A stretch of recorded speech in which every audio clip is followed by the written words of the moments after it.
ভাই আমার এই বোতলটা একটু রাখেন তো। না ভাই, কোনো বোতল রাখতে পারবো না, আপনার বোতল আপনি নিয়ে যান। আরে ভাই রাখেন, আমি একটু পরে এসে নিয়ে যাব। ও একটু পর এসে নিয়ে যাবেন? আচ্ছা ঠিক আছে, রাখলাম। আচ্ছা ঠিক আছে ভাই। ওই ভাই, একটু আগে একটা বোতল দিয়ে গেছিলাম, বোতলটা দেন তো। বোতল মানে কিসের বোতল? হ, 1 লিটার প্রাণ আপ রেখে গেছি একটু আগে। ও 1 লিটার প্রাণাপের বোতল কার কাছে রাখছিলেন? কেন, আপনার দোকানে আর একটা ভাই ছিল না, ওর কাছে রেখে গেছি। ও তাহলে বোধহয় আমার ছোট ভাইয়ের কাছে রেখে গেছেন, তাই না? আচ্ছা ঠিক আছে, দাঁড়ান আমি ফোন দিয়ে শুনি।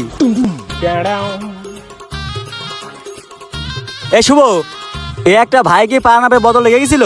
কালো গেঞ্জি পরা, কিছুটা বান্দরের মতন দেখতি। ও ভাই, রেখে গেছিল তো। ও আচ্ছা ঠিক আছে, রাখ। ভাই শুনেছেন তো, দেন এবার 1 লিটার প্রাণ আপ দেন। আচ্ছা ঠিক আছে, দাঁড়ান দিচ্ছি। এই নেন ভাই। আচ্ছা ঠিক আছে ভাই।